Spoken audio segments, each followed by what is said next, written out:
I'm delighted today to have as our guest Helene York, who's both a friend and somebody that I admire greatly for her professional accomplishments. She's literally traveled the globe again and again and has really a firsthand understanding of many of the challenges in the food system. She's worked with one of the premier food service organizations here based in the Bay Area, Bon Appetit Management, for many years, leading the way in terms of implementing their sustainability strategies. Now she leads sustainability and corporate responsibility for Compass at Google, where she's seconded and is helping one of the world's leading tech companies implement its aspirations for making food a mainstay of the culture there at that company.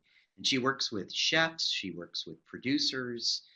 She's really involved in translating the vision of a sustainable supply chain into reality. And there's no one that I know better equipped to lead a course in this really important and dynamic topic. It doesn't sound necessarily critically important until you're in it. So it's one of the reasons we prioritized it as a new course. So we thought we'd just take a few minutes. I wanted Helene to introduce herself, and also I thought it'd be just interesting, Helene, from your perspective, to share what do you see as sort of the major opportunities, threats, sources of disruption, from the supply chain perspective in the food industry.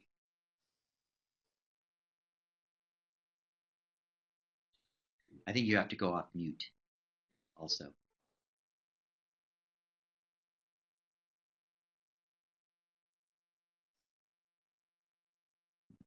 There's a little button on the top of your screen there.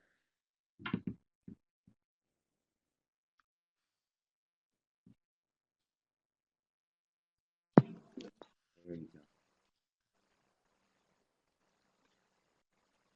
Icon. Can you?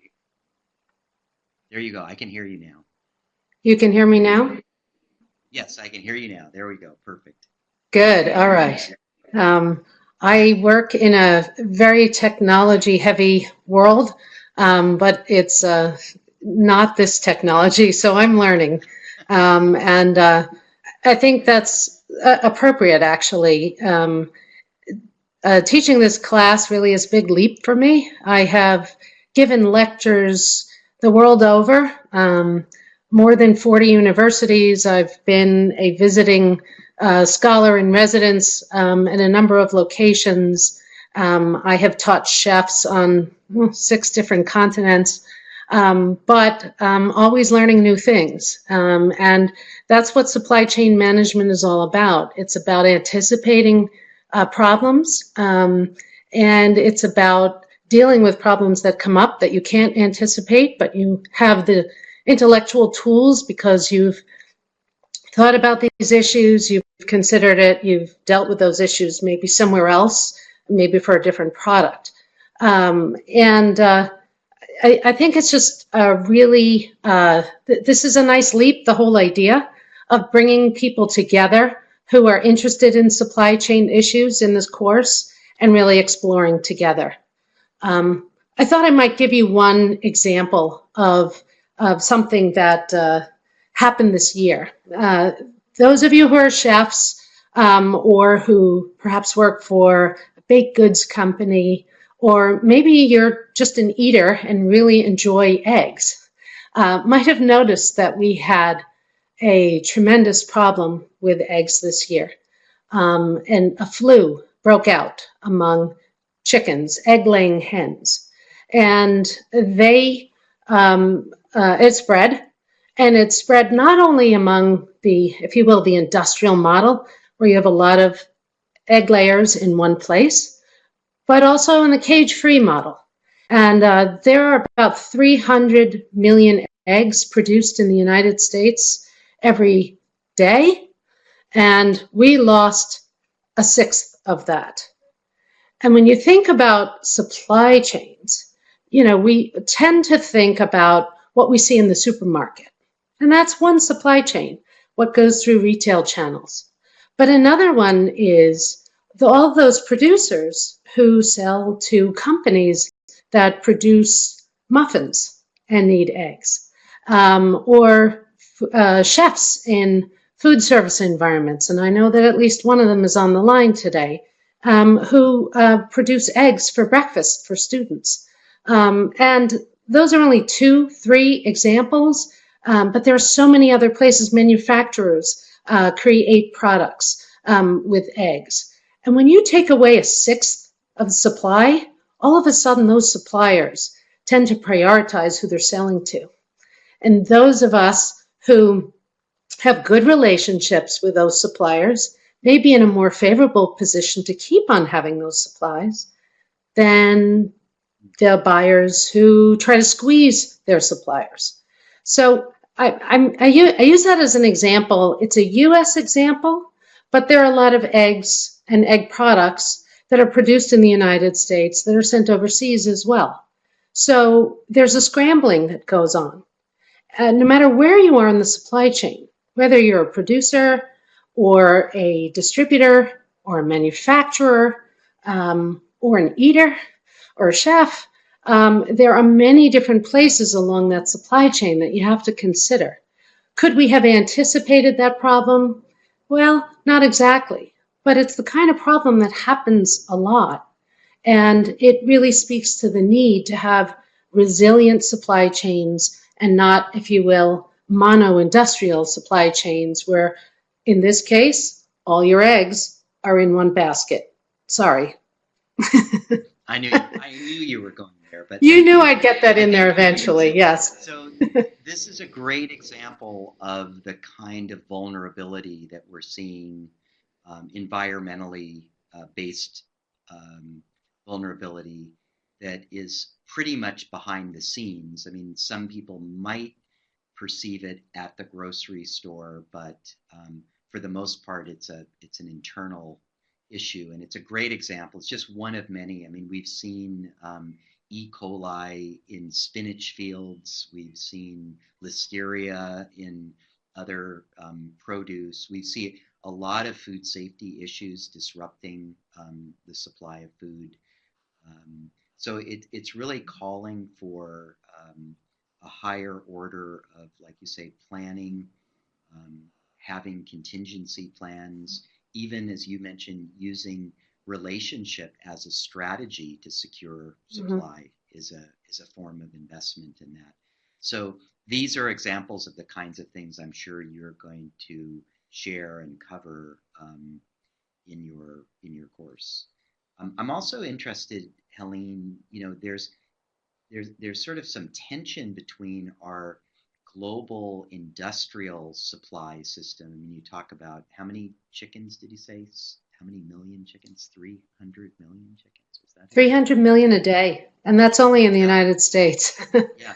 So, you know, and so we have that at an aggregated scale, but we also have a large portion of the country and the world very interested in local food supplies and being able to call on and utilize local systems. So will you also be talking about this, the kind of dynamics between local supply and industrial supply? I think it really all gets down to the idea of resiliency. You have to layer your supply chains if you're a supply chain manager. If you're a food system thinker and are not involved in the mechanics, you also want to think about layering your supplies. Very few places around the world have no local supply systems, and many of them are becoming more robust, but not necessarily at a scale that can support their local communities, whether in volumes or in prices. That has to do with a lot of factors, but I think the real key for a supply chain manager, and of course that's the perspective that I know best. I'm an advocate, of course, but my day-to-day job is as a supply chain manager. is making sure that you apply a variety of values when you're building supply chains. It's not only about economic efficiency. Economic efficiency is important, of course, but there are so many values that matters. In the example What would of be the some avian flu, examples? yeah, yeah, and What would be an just I want example to of some go of those back to that values? example. Yeah. Um, when you lose nationally, when you lose a sixth of your capacity, everyone who is not getting their eggs is going to call up everybody else and say, can you sell me your eggs? I'll give you a better price. Well, you know what? I won in that game because I used a regional supplier who had to raise his prices. I mean, I helped him pay for greater biosecurity measures so it wouldn't affect his farm. But he knew I had stuck with him a year before when there was an accident on the farm. And they had or they had a real reduced capacity. And they had to raise prices at that time or they would have gone out of business. So they called me as soon as they knew there was a problem, even before I got to them, and said, don't worry, we'll stick with you because you stood with us. And I think it's that they're not tiny. They're not even local to me. Yes, they are on the West Coast, but I'm in California, Northern California, and they're in Washington State. But it's about building relationships with different sizes, smaller, medium, even larger producers. I don't like to shy away from the larger producers because they are producing most of our food. And I think it's really important that they do a better job. And so I want to work on all three.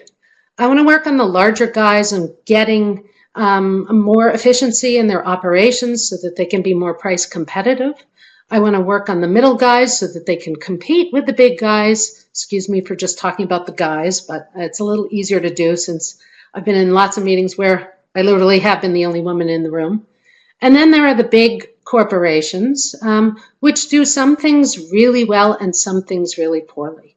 And building the relationship with your suppliers is key to changing them.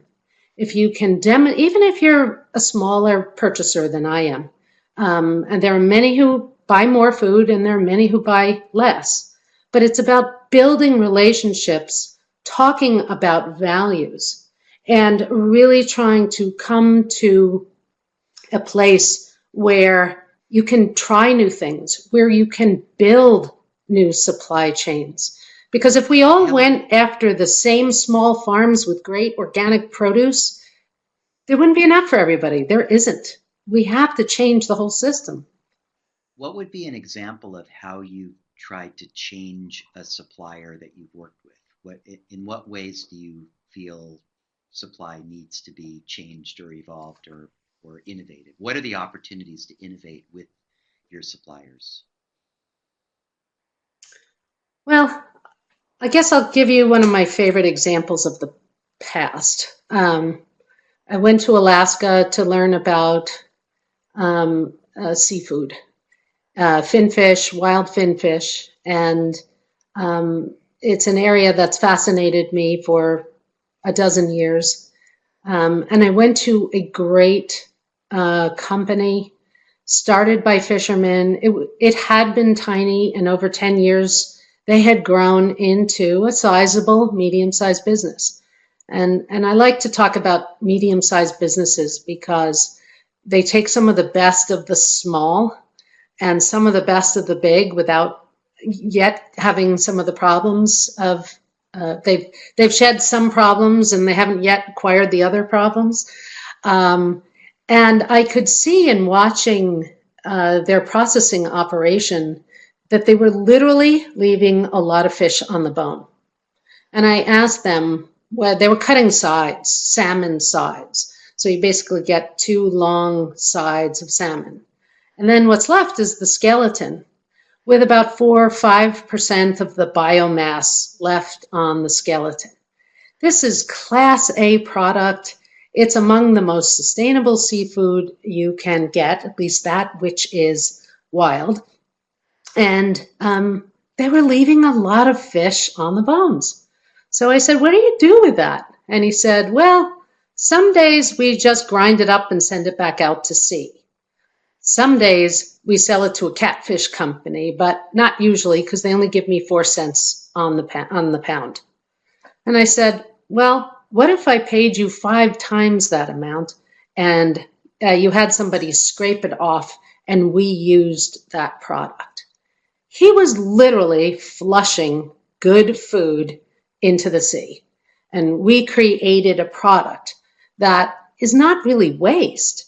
It just, he had no really efficient way at the prices being paid for it to use that product. That's a wonderful example. So, Helene, maybe we could transition and take a look at the your course and just give the people on board here a little bit of an idea about your course, what people will learn. Why don't you talk a little bit, through it? I know you've been working really hard on the design of the course, and be great to hear a little bit what people could expect to take away from the 5 or 6 weeks that they'll be spending with you in building supply chains for a sustainable future.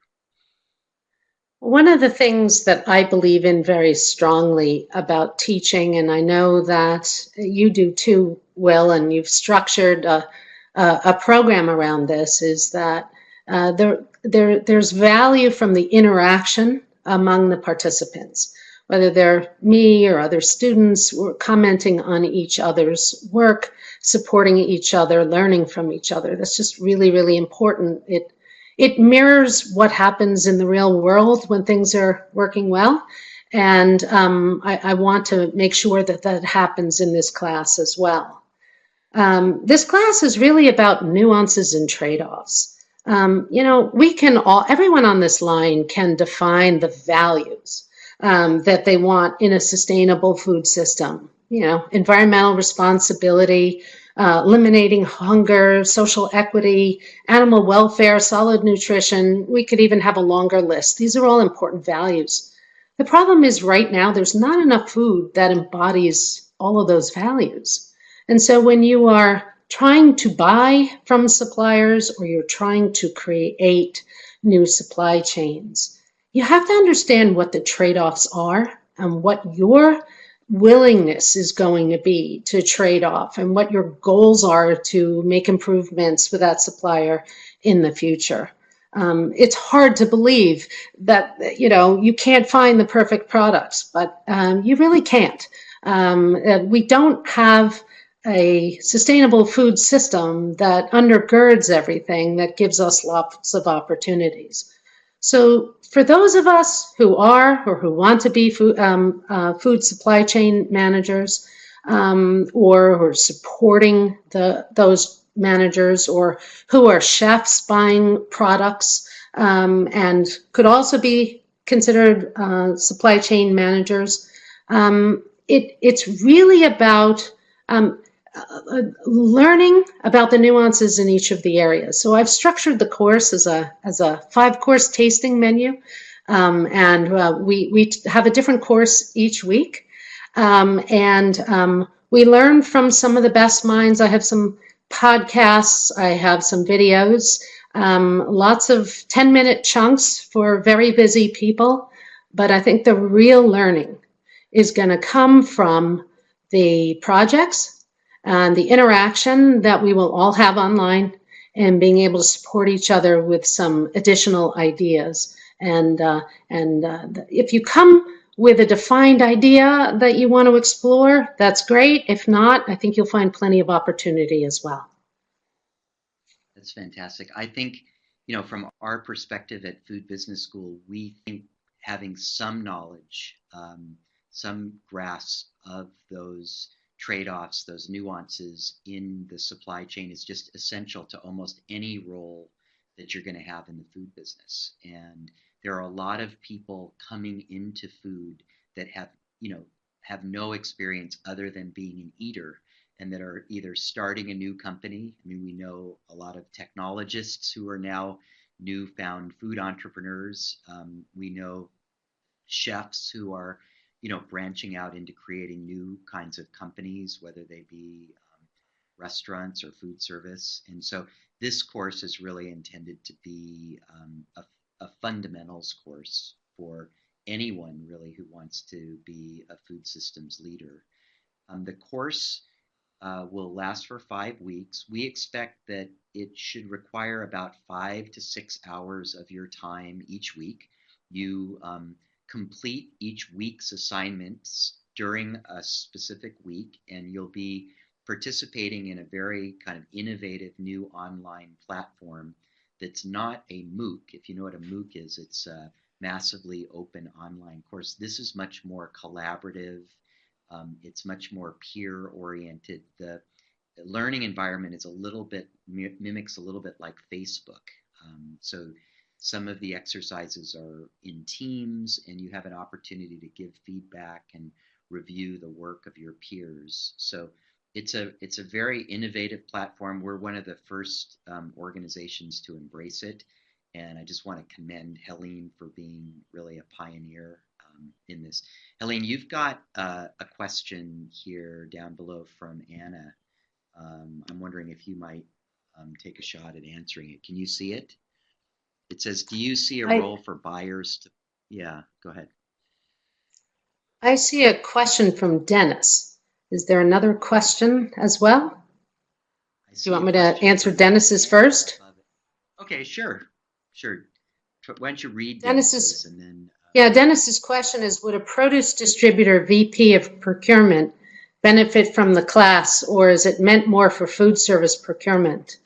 I strongly believe that anyone within the food supply chain could benefit from the interaction with peers. I think the greater variety of participants, the better the quality of the experience for everybody.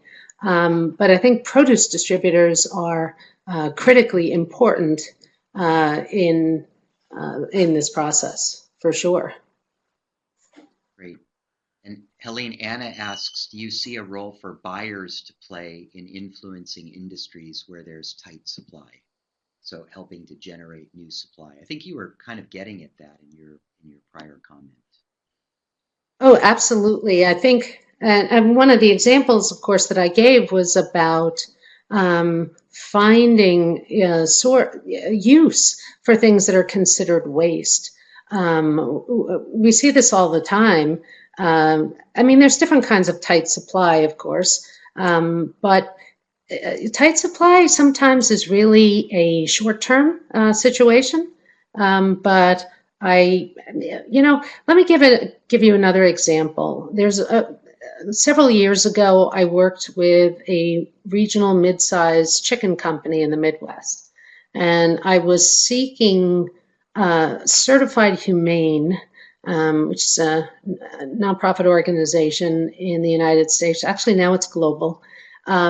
Certified chicken. And I found a company that was willing to go through the process and to really make improvements on the farms. And they did a fabulous job. But then they stopped short of fixing their slaughterhouse. So they failed the inspection. And I was there for that, and it was very sad. It was an example of a product that was in very short supply. There's very little certified humane chicken, and that which exists is for only a few, geographic locations. But I was representing a national firm at the time. I was a buyer, and I really wanted more. So I had to go and try to make it happen. In that case, I failed. But I learned a ton from doing that. And that's an example in more depth that I'm going to bring up in the course. I've written a little caselet for it. And I think a tremendous debate, productive debate could be had among those who are buyers and looking to build greater supplies, for sure. So it really sounds like this course is going to help people clarify the values that they want to bring to their own supply chain, take stock of sort of what their current reality is, and then figure out the strategies to bridge between where they're at now and where they'd like to get. And doing that not only in the context of their own organization or restaurant or kitchen, but also in the greater context of the food system and how each of us in our respective businesses can have an impact and play a role in really transforming the world through food. So I'm really excited about this class. I'm going to take participate as frequently as I possibly can. We're thrilled that you're kicking off the new year, Helene, and it's really wonderful to have you be part of the faculty. I'm going to transition now to tell people just very briefly about a couple of the other courses that are coming up, and then we'll see if there are any other questions, and then we'll wrap up. Thanks, Helene.